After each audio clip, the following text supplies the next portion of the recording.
Vietnam colony എന്ന സിനിമയിലൂടെ മലയാളക്കരയെ വിറപ്പിച്ച villain കഥാപാത്രമായിരുന്നു Rawther.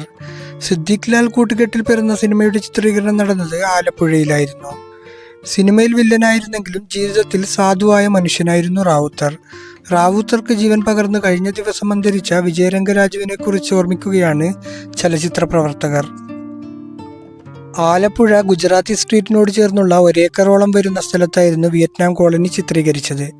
40 ദിവസമായിരുന്നു ചിത്രീകരണം നടന്നതെന്ന് പ്രൊഡക്ഷൻ കൺട്രോളർ എ കബീർ ഓർമ്മിക്കുന്നു. അന്ന് പ്രൊഡക്ഷൻ എക്സിക്യൂട്ടീവായിരുന്ന ബാബു സേട്ട് മക്കളായ ബെൻസി, ജുഗിൾ എന്നിവരുടെ ഉടമസ്ഥതയിലുള്ള ഹനുമാൻ ട്രേഡിംഗ് കമ്പനി പ്രവർത്തിച്ചിരുന്ന കെട്ടിടമാണ് വിയറ്റ്നാം കോളനിയാക്കി മാറ്റിയത്. തൻ്റെ മകൾ അന്ന് കൈക്കുഞ്ഞായിരുന്ന ഷെറിനും ആ ചിത്രത്തിലുണ്ടെന്ന് കബീർ ഓർമ്മിക്കുന്നു. 6 അടിയോളം ഉയരവും അതിനൊത്ത വണ്ണവുമൊക്കെയുള്ള ആളായിരുന്നു ശാന്തനും സാധുവുമായിരുന്ന വിജയരംഗരാജു.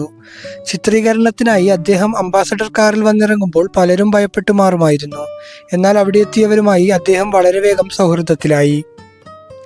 ചെന്നൈയിൽ ഫാസിലിന്റെ വീട്ടിൽ വെച്ചാണ് സിദ്ദിഖ് ലാലും വിജയരംഗരാജുവിനെ ആദ്യം കാണുന്നത്. നടൻ സുകുമാരന്റെ വീട്ടിൽ ഫാസിൽ അന്ന് വാടകയ്ക്ക് താമസിക്കുകയായിരുന്നു. അന്ന് അവിടെ കണ്ട ആ ഭീമാകാരനെ സിദ്ദിഖ് ലാലും മനസ്സിൽ കുറിച്ചിട്ടു, തങ്ങളുടെ സിനിമയിൽ വില്ലനാക്കാൻ.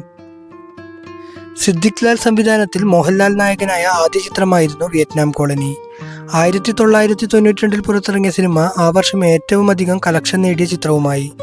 ചിത്രം ഹിറ്റായതിനൊപ്പം ചിത്രത്തിലെ വില്ലനും മലയാളികളുടെ മനസ്സിൽ ഇടം പിടിച്ചു. നടൻ NF വർഗീസാണ് റാവുത്തർക്ക് ശബ്ദം നൽകിയത്.